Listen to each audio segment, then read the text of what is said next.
ওই বেটা কি লাগবে ভাই? বিনোদন ভাই কই? নাই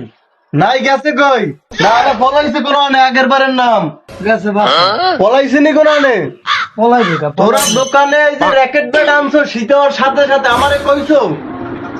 ভাই আপনার কয় মারমুনি খারা খারা এই র্যাকেট ব্যাট আনছো এত সুন্দর সুন্দর র্যাকেট ব্যাট আনছো রনি মাস্তানের যদি র্যাকেট ব্যাট না দাও এটা কি হয়? হ্যাঁ বেটা লইলা দুই সিদ্ধা হন এই কথা কই কে হন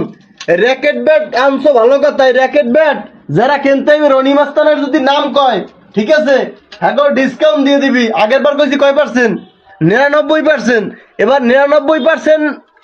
দেও আর না দাও ঠিক আছে 100% ডিসকাউন্ট দিবি আর যদি ডিসকাউন্ট হইন না ব্যবসা তো কিছু করবি সেটা কোনো সমস্যা না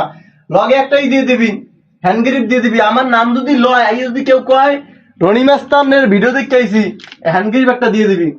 হ্যান্ড গ্রিপ জানি বেশি দামে বেচো আবার দিয়ে দিবি হ্যাঁ মুখে কথা কয় দিয়ে দিবি ভাই কয়টা মুই লইছি ভাই ওটা তো মোর ট্যাক্স ওরা কোন বিনোদন ভাই কই দিবি যে রনি মাস্তানের নাম লইয়া যদি কেউ দোকানে আসে হ্যাঁ একটা হ্যান্ড গ্রিপ দিয়ে দেবে এই দর্শক যারা বিনোদন ভাই দোকানে আসবেন মাথায় বান্ধে মাথায় এটা কথা কইস না বিনোদন ভাই দোকানে আসবেন এই র্যাকেট ব্যাট খেললে আমার নাম কইবেন যদি র্যাকেট ব্যাটের সাথে এই হ্যান্ড গ্রিপ না দেয় আমারে ফোন দেবেন আমার নাম্বার আগে দিতে লই লইবেন ঠিক আছে সরাই লমু ভাই কয়টা লইছি লমু ভালো আছে যাই আর বিনোদন ভাই কই ভাই আবার কথা মারলি একটা গুলি মেরে বিনোদন ভাই কই দিস